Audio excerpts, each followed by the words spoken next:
Attention, la vidéo que vous vous apprêtez à voir n'est pas là pour dénigrer des personnes mais pour dénoncer des pratiques. Toute ressemblance avec des personnes existantes serait purement fortuite, mais si vous vous sentez visé, c'est peut-être que vous êtes concerné.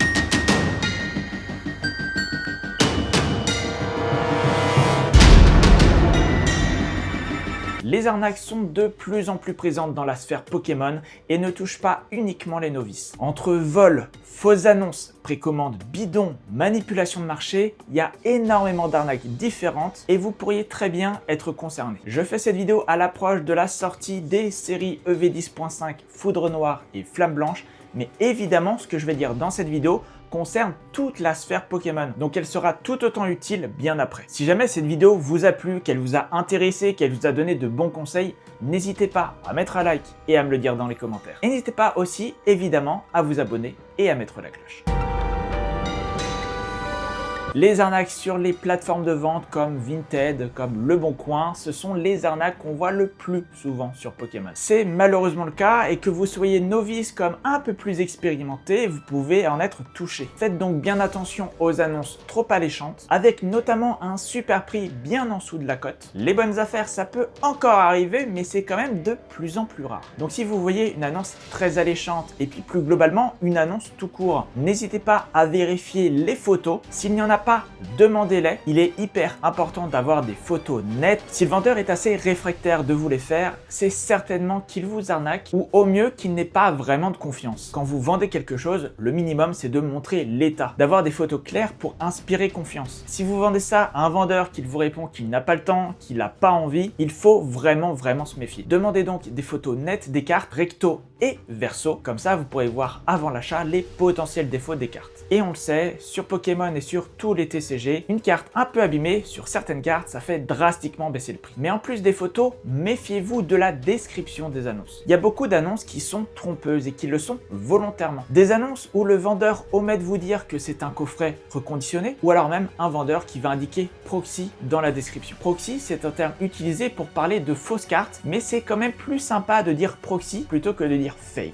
Des cartes proxy, ce sont des cartes fausses, des contrefaçons et c'est interdit par la loi. Donc quand vous voyez ce genre d'annonce, n'hésitez pas à le signaler aux plateformes, ça ne vous prend que quelques secondes et plus il y a de signalements et mieux c'est. Alors vous avez vérifié l'annonce, vous avez vérifié les photos, la description, le prix est intéressant, vous vous laissez tenter. Dans tous les cas, que le prix soit intéressant ou pas, pensez à chaque fois à filmer votre réception de colis, l'ouverture de colis de A à Z. C'est hyper important, peu importe le vendeur. Il peut se passer un truc, que ce soit du côté du vendeur, du côté du transporteur. À chaque fois, pour vous dédouaner, pensez bien à filmer l'ouverture de votre colis. Vous filmez tout, le recto, le verso, dans les angles, vous faites des zooms, vous ne cuttez à aucun moment la vidéo, quand bien même ça montre votre adresse. Et évidemment, vous faites preuve de soin quand vous ouvrez votre colis. Comme ça, s'il y a un souci, peu importe lequel, vous avez des preuves solides à montrer à la plateforme et qu'il s'agisse d'une arnaque du vendeur ou alors juste un transporteur qui a été très négligent, et bien au moins une carte qui arrive dans un état dégradé, ce n'est pas de votre faute. Vous montrez donc votre bonne foi au vendeur ainsi qu'à la plateforme et généralement vous êtes indemnisé. On va maintenant parler des précommandes que je vois pulluler ça et là à chaque nouvelle sortie, des précommandes à prix d'or. Et c'est très souvent dans des boutiques internet. On le sait, depuis quelques années, ça va bientôt faire 5 ans, Pokémon bénéficie d'une grosse hype qui a ramené pas mal de collectionneurs dans le hobby. Pas mal de collectionneurs, mais pas mal de joueurs aussi. Et évidemment, certains ont flairé le filon, beaucoup de nouvelles entreprises. Des nouvelles entreprises donc qui peuvent être là depuis quelques mois comme depuis déjà quelques années. Et des entreprises qui en général n'hésitent pas à se servir de la hype pour vous faire passer au prix fort à la caisse. Avec des précommandes souvent à des prix faramineux. Des ETB à 80, 90 euros, des coffrets à 30, 40, 50 euros, des coffrets premium vendus à des prix au moins 30% de plus que le prix conseillé. Des exemples comme ça, il y en a plein. Ces gens-là se servent de votre naïveté, de votre FOMO, de votre peur de louper la chose pour se faire énormément de bénéfices sur votre dos. Qu'une entreprise doit faire du bénéfice, qu'elle doit faire de la marge, c'est tout à fait entendable, hein, c'est le but du commerce. Néanmoins, quand des boutiques vendent des items à des prix bien plus hauts que le prix conseillé, allant parfois à même doubler le prix, ce sont des entreprises qui ne sont pas sérieuses, qui se servent de vous pour se faire plein d'argent sur votre dos. À chaque fois, la hype est le principal argument argument. Soi-disant que la série qui va arriver est très hypée, elle est très demandée. Je vous fais une fleur, je vous vends les items, mais je vous vends un petit peu plus cher. Je vous vends ces items un peu plus cher, certes, mais si je les vends au prix conseillé, il y a plein de gens qui vont acheter, qui vont les revendre 2 fois le prix, et donc eux vont se faire un bénéfice. Et quitte à ce qu'il y ait quelqu'un qui en est passionné, autant que ce soit moi qui prenne l'argent plutôt que des scalpers qui ne vont pas cotiser aux impôts. Ça, c'est le discours global que vous verrez généralement chez toutes les boutiques qui font ce genre de pratique. Alors non, sous prétexte que la série est hypée, que les quantités sont soi-disant limitées, ça ne justifie en rien d'arnaquer ses clients. Parce que le mot est peut-être un petit peu fort, mais c'est de l'arnaque. Certes, certaines séries ont un plus grand engouement que d'autres, mais ça ne justifie en rien d'augmenter les prix de façon aussi forte. Une ETB, son prix conseillé, c'est généralement 50 €, 55, 60 pour une série .5. Si une boutique vend le TB à 70 €, ça reste un prix relativement correct. Au-delà, on arrive très vite à plus de 20% d'augmentation. Peu importe qu'une série soit hypée ou pas, le prix d'achat pour ces boutiques reste le même, en tout cas plus ou moins. Si une boutique vous sort l'argument du prix d'achat beaucoup plus haut de la part de ton fournisseur, c'est généralement qu'il ne s'est pas fourni auprès d'un fournisseur traditionnel. Et ça malheureusement, vos clients, vous n'y pouvez rien. C'est l'entreprise qui a choisi de se fournir auprès d'un fournisseur qui sont très généralement des fournisseurs un peu secondaires, un peu bizarres, parce qu'un grossiste vous fera le prix d'Asmodée. Toutes ces boutiques se sont généralement fournies sur le marché secondaire et vous en payez le prix fort. Globalement, faites attention à votre argent, faites attention à comment vous le dépensez et à qui vous le donnez. Parce que des coffrets posters à 40 €, des coffrets classeurs à 70 €, des ETB à 80 ou 90 €, c'est hors de question. Vous allez juste financer un modèle qui ne va pas cesser d'arrêter. Mais au-delà de faire attention aux précommandes à prix d'or, méfiez-vous également des précommandes trop alléchantes. Méfiez-vous de ces nouvelles boutiques qui ont sorti leur site très récemment et qui ont une quantité énorme de produits qui sont en rupture de stock partout ailleurs. Je vous l'ai dit, avec la hype, depuis quelques années, il y a énormément de boutiques qui ont ouvert sur Internet. Des boutiques très sérieuses, mais d'autres qui le sont beaucoup moins. Donc si vous voyez sur Internet une boutique qui a plein de stocks d'un item qui est désormais très dur à trouver, ou alors des produits qui sont vraiment très peu chers, comme sur les plateformes de revente, faites très attention. D'autant plus qu'avec les boutiques professionnelles, si tant est qu'elles soient un minimum professionnelles, vous pouvez trouver pas mal d'infos sur Internet. N'hésitez pas à aller sur le site société.com pour vérifier l'âge de la boutique, pour vérifier son sérieux, pour voir le nom de la personne qui la tient, mais également n'hésitez pas à aller faire un tour sur les réseaux sociaux si la boutique a un grand nombre de réseaux sociaux. Si sa direction artistique est un minimum travaillée et s'il ne se contente pas uniquement de vendre sur les groupes Facebook, ça devrait aller. Dans le cas contraire, méfiez-vous. Le plus important restera toujours de ne pas foncer tête baissée. Quand vous voyez une offre, si elle est trop alléchante, méfiez-vous, prenez du recul et vérifiez avant de commander. Également, vérifiez à chaque fois que sur ces sites, le paiement PayPal est autorisé. PayPal, c'est un bon moyen de vous protéger parce qu'en cas de litige, vous êtes protégé. Méfiez-vous donc des prix trop alléchants, il y a souvent un loup derrière. Et méfiez-vous de tous ces professionnels récents et inconnus qui sont surtout dans Pokémon par effet d'opportunisme. Mais pour autant, il ne faut pas uniquement se méfier de tous ces nouveaux professionnels. Il y a également des professionnels historiques qui jouissaient d'une très bonne réputation qui sont maintenant devenus des arnaqueurs. Si vous êtes dans le hobby depuis un certain temps, les noms de Dragon, Pokécenter ou encore de Jello Store vous sont familiers. Malheureusement, très familier. C'était des boutiques qui avaient une très bonne réputation, qui faisaient de très bons prix, qui étaient là depuis un certain temps, mais à cause essentiellement d'une très mauvaise gestion, elles ont fini par arnaquer énormément de clients. On parle pas là de centaines d'euros de préjudice, mais de milliers, de centaines de milliers d'euros de préjudice. Alors vous me direz, c'est compliqué de faire confiance ces temps-ci. Entre les nouveaux professionnels qui essayent de se faire une place, mais en qui on ne peut pas forcément avoir confiance, et ces professionnels historiques qui finissent par nous arnaquer, c'est assez dur, je le comprends. C'est pour ça que pour n'importe quel achat, il faut faire très attention. Dragon Poké Center et Jello Store sont deux très bons cas. Des entreprises qui avaient une bonne réputation, qui avaient même fait des partenariats avec des youtubeurs connus, mais qui ont mal géré leur affaire, qui se sont fait vite rattraper. Donc quand vous souhaitez commander auprès d'un professionnel sur Internet, pensez bien à vérifier sa réputation antérieure, mais également sa réputation actuelle. Si vous voyez qu'une boutique est dans le dur, qu'elle a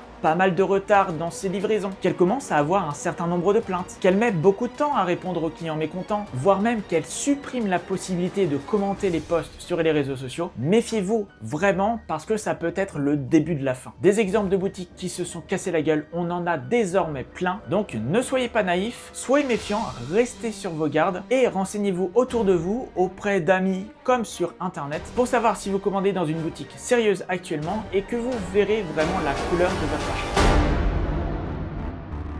En parlant d'entreprise sérieuse avec une grosse crédibilité qui va vous livrer vos articles très rapidement, c'est évidemment Amazon. Amazon, depuis un certain temps, vend des cartes Pokémon, et je dis bien Amazon et pas un vendeur de sa marketplace. Et si je parle de Amazon dans cette vidéo, c'est parce qu'il faut également se méfier d'Amazon. Amazon, c'est une entreprise titanesque qui va vous vendre du Pokémon par palette, bien au-delà de toutes les boutiques internet et physiques que vous pouvez trouver. Mais qui dit énorme entreprise dit également énorme faille. Parce qu'Amazon est une entreprise très fiable pour acheter du Pokémon en tout début de sortie de série. Mais par contre, une fois que la série a quelques semaines, quelques mois, je ne vous conseille absolument pas d'acheter là-bas. Pourquoi? Parce qu'en fait, Amazon a une politique de retour très laxiste. Si jamais un produit ne vous convient pas, vous pouvez facilement le renvoyer. Et Amazon va très certainement remettre en vente l'objet sans vérifier. Donc il est très facile que des petits malins ouvrent leur coffret, reconditionnent les boosters avec d'autres cartes, le renvoie à Amazon, Amazon va vous le vendre comme du neuf et vous, en réceptionnant ce coffret, vous allez très certainement vous rendre compte qu'il a déjà été ouvert. Alors généralement, Amazon vend en bourse, mais ça peut être le parcours du combattant et en plus, même si vous êtes remboursé, c'est une énorme perte de temps. Donc les précommandes sur Amazon, les achats dans les tout premiers jours, oui, mais après, vous pouvez complètement oublier. Alors là, on a quand même beaucoup parlé des coffrets, des items scellés, mais il y a évidemment aussi beaucoup d'arnaques sur les cartes à l'unité. Déjà, parmi les plus grosses arnaques qu'on voit, ce sont les fausses cartes. J'en parlais en tout début de vidéo quand je vous parlais de Le Bon Coin, de Vinted, mais globalement, les fausses cartes, elles sont vendues n'importe où. C'est très facile d'en acheter. Sur AliExpress, vous avez un lot de fausses cartes pour vraiment pas cher. Certaines très mal faites, d'autres beaucoup mieux. Alors on pourrait se dire que c'est quand même sympa. Ça permet à des gosses de pouvoir jouer avec des cartes, de pouvoir les abîmer sans avoir peur d'une perte de valeur. Ça permet aussi aux enfants d'avoir plein de cartes brillantes très chouettes, sauf que c'est le plus gros fléau sur Pokémon. Ces cartes, elles ne restent très généralement pas dans le domicile. Elles sont échangées contre de vraies cartes dans la cour de récré. Ça fait donc des pleurs, des malheureux. Que les enfants soient conscients ou pas d'être des arnaqueurs, c'est des cartes qu'on retrouve, comme je l'ai dit, sur internet, mais également dans les vides-greniers. Et la cible, c'est très souvent les parents qui n'y connaissent absolument rien, qui veulent faire plaisir à leur enfant. Mais en achetant des fausses cartes, je l'ai dit, vous achetez de la contrefaçon, c'est interdit par la loi. Et en plus, vous achetez des cartes qui n'ont absolument aucune valeur. Apprenez plutôt à vos enfants à apprécier tous les types de cartes et pas uniquement les brillantes. Pour ça, le meilleur moyen, c'est d'apprendre le jeu. Alors je vous parle de fausses cartes, mais évidemment, comment reconnaître ces fausses cartes? Alors déjà, si ce sont des cartes qui ne ressemblent pas du tout aux cartes classiques, que ce soit des cartes dorées, des cartes argentées, c'est très mauvais signe. Les seules cartes dorées qui sont sorties dernièrement, ce sont les cartes des coffrets ultra premium. Des cartes des coffrets ultra premium Célébration, ultra premium Mew 151, des cartes qui, au-delà d'avoir un aspect doré, sont également métalliques, elles sont plus épaisses que des cartes classiques. Mais évidemment, les faussaires font également des fausses cartes qui ressemblent aux vraies. Si vous voyez un nombre de PV énorme qui est différent de la carte originale, c'est que c'est une fausse. Si vous voyez une différence de couleur sur le recto, sur le verso, il s'agit là aussi d'une fausse carte. Et enfin, c'est le cas sur les ultra rares. Désormais, il y a une texture sur les nouvelles cartes. Les cartes full art, les cartes alternatives. Si ces cartes-là n'ont pas de texture, c'est qu'il s'agit de fausses cartes. Et puis plus globalement, sur toutes les cartes ultra rares, la lumière est un très bon indicateur. Sur les fausses cartes, généralement, la brillance est uniforme. Elle est souvent en plus verticale. Donc si vous ne voyez aucun travail sur la brillance, si vraiment toute la carte brille et pas juste quelques éléments, c'est tout simplement que c'est une fausse carte. Les vraies cartes sont un minimum travaillées, même les ex toutes simples, avec certaines parties de la carte qui va briller et pas d'autres. Après tout ça, avec un peu d'expérience, vous allez très vite le reconnaître. Mais à chaque fois, en cas de doute, n'hésitez pas à demander l'avis d'autres personnes qui s'y connaissent mieux. Si vous avez des connaisseurs dans vos connaissances, n'hésitez pas à leur envoyer des photos. Et sinon, n'hésitez pas à demander sur les groupes Facebook. Il y a énormément de personnes qui sauront vous aider. Mais le faux est également présent sur les cartes gradées. Le phénomène de la gradation, c'est un phénomène qui est relativement récent, qui a quelques années. Le principe, c'est d'encapsuler votre carte dans un boîtier plastique qui ne pourra plus être rouvert afin de certifier la carte, de lui apporter une note et de la protéger dans le temps. Vous pouvez très bien faire grader vos cartes pour les protéger, pour les certifier, pour leur apporter une note, pour augmenter leur valeur ou également juste en élément de décoration. Malheureusement, il y a également des arnaques dans les cartes gradées. Les principales sociétés de gradation, notamment l'américaine PCA, fait l'objet de pas mal de contrefaçons. Souvent, la carte à l'intérieur du boîtier est vraie, mais l'étiquette est fausse, voire même des fois le boîtier. L'intérêt pour les faussaires, c'est de vous vendre une carte abîmée ou légèrement abîmée comme une carte étant complètement neuve. Et on le sait, sur certaines cartes, la valeur entre un PSA 9 et un PSA 10, ce n'est pas du tout la même. Ces fausses cartes gradées, c'est quand même plus compliqué de le voir que des fausses cartes, parce que généralement, l'étiquette est plutôt bien contrefaite. Il y a quand même certains éléments, notamment le logo PSA, où vous pouvez voir quelques petites différences. Les fausses cartes gradées sont quand même moins présentes que des items reconditionnés ou des fausses cartes, mais il faut quand même même se méfier. Et en plus, généralement, ces faux boîtiers, ces fausses étiquettes sont mises sur des cartes d'une très grande valeur. Donc de toute façon, un conseil logique, c'est que quand vous vous apprêtez à dépenser une certaine somme, parfois à 4 chiffres ou plus sur une carte, il est quand même logique et censé de faire attention. Ne mettez pas votre argent dans n'importe quoi et quand vous dépensez de l'argent, encore plus quand ce sont de grosses sommes, vérifiez bien avant d'acheter.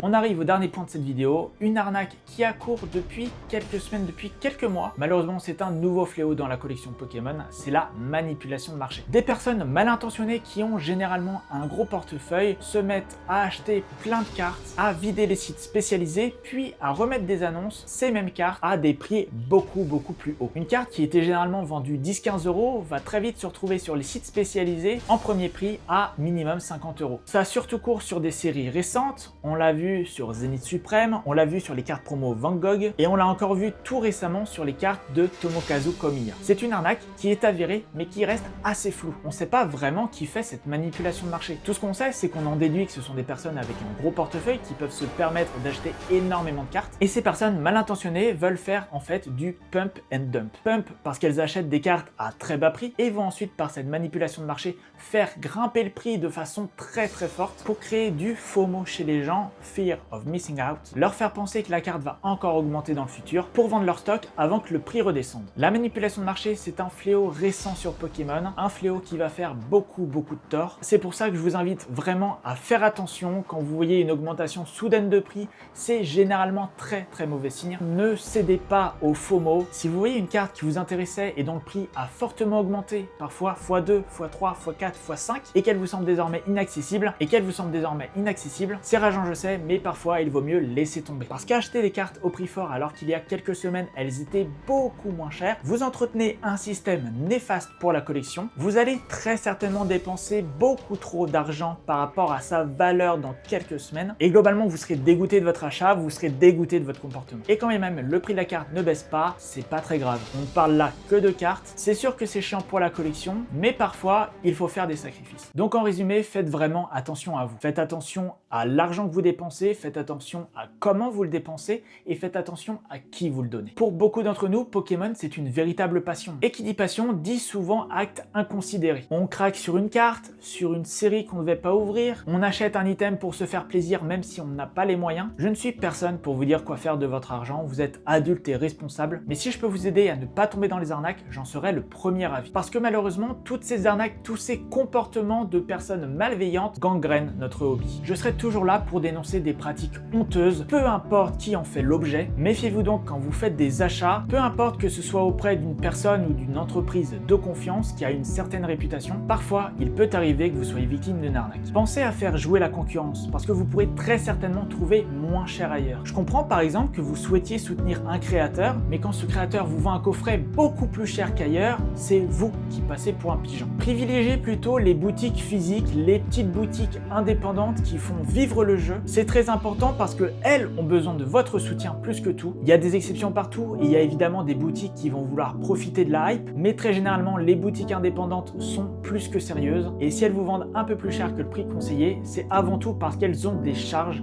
des loyers à payer, des employés à payer et qu'elles ne font absolument pas ça pour profiter de vous. Voilà, c'est tout pour cette vidéo, j'espère qu'elle vous aura plu. Si c'est le cas, comme d'habitude, n'hésitez pas à mettre un like et à me le dire dans les commentaires. N'hésitez pas aussi évidemment à vous abonner et à mettre la cloche. On se retrouve très vite pour de nouvelles vidéos. En attendant, portez-vous bien.